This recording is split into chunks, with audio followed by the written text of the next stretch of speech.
Hi, friends. So today's Wellness Minutes are about keto diets and intermittent fasting and if they're the right decision for you.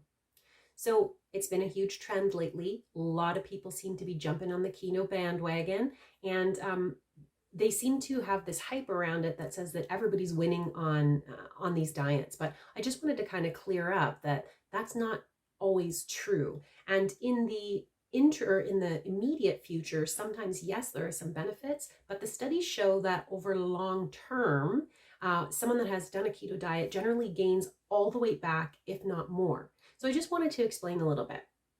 So first of all, the idea of keto or ketosis, getting your body into ketosis, is the name of the game when it comes to this diet. So all carbohydrates, complex and simple carbohydrates, break down into sugar. And sugar in all its forms will eventually break down into glucose, which is the simplest form. Now, your brain requires glucose to function and your brain controls your entire body. So this type of diet, the keto diet, what it is aiming to do is to cut off your supply of carbohydrate, which is, again, the simple sugar or the simplest form of glucose. And then your body, because it is inherent that it needs to survive, will find another way. And when it goes into ketosis, what it does is it starts to burn its own fat for fuel, and it will rejig some of that fat to be able to use for the brain to control the body. Now, there's a couple ways to get into ketosis. One of them is to intermittent fast, meaning that for a chunk of time, you're not going to eat anything. You're just going to drink water. And that way there are no carbohydrates coming into your body, and therefore no sugar coming into your body. And therefore your body is going to it's going to eventually burn up all the sugar in the blood, and it will have to go into the body to get some of that to break down for fuel.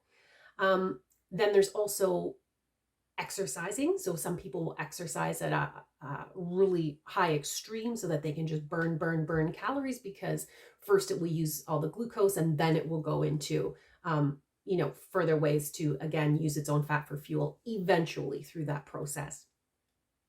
So if you're not able to intermittent fast, or if you're not able to exercise strenuously, then the other way, which is the keto way of eating, is to not take carbohydrates in, or take in a minimal amount rather, usually under 20 grams of net carbs per day.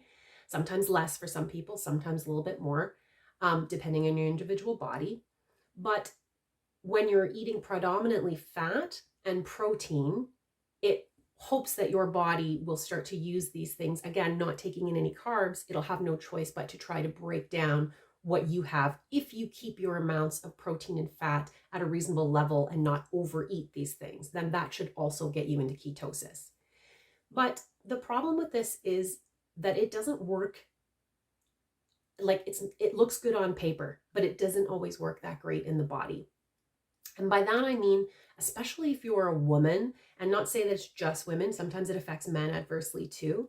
But for a woman to do this type of diet, there's a few key things that are really wrong with it. Like, when you cut out your carbohydrates, you're predominantly cutting out the majority of your fiber supply, which is extremely important as a woman for hormone like regulation, especially if you're going through menopause, because you rely on your fiber to rid the broken down hormones out of your body, and so that you're able to make new ones. And with that goes some of the toxins. So with the fiber being one of the main components, the other part of that is your B vitamins. So the majority of B vitamins are coming from your carbohydrates, like your fruits and vegetables. And so even if you supplement with B vitamins, it's not metabolizing the same way as if it was part of your diet. So if you, as a woman especially, if you cut your calories drastically of carbohydrates, what you do then is create this panic in your body that is looking for, some of these nutrients. And with that, it tends to lower your serotonin levels. And when you lower your serotonin levels, it messes with your progesterone. And when you do that, it messes with the ratio of estrogen to progesterone, sometimes making you estrogen dominant. And so there's a lot of women that will come to me and say, I did keto. It used to work for me for the longest time, and now it doesn't work for me anymore. And I don't really understand why it's not working for me. And it's like, it's not working for you because it has now raised your cortisol levels, which is like the fat gaining hormone. So what you thought you gained by doing this keto diet in the short term, you kind of messed up for yourself in the long term. So I'm not saying that it's a bad choice for everyone, but it's not the right choice for everyone. I'll say that, okay? And you need to put a lot of thought into it if you're going to do something like this, because it is drastic. Now, there's lots of studies that say, that it helps with a lot of things and neurological conditions and such. And I'm not saying that it doesn't. I'm just saying, is the juice worth the squeeze when it comes to some of these gains versus what you lose down the road?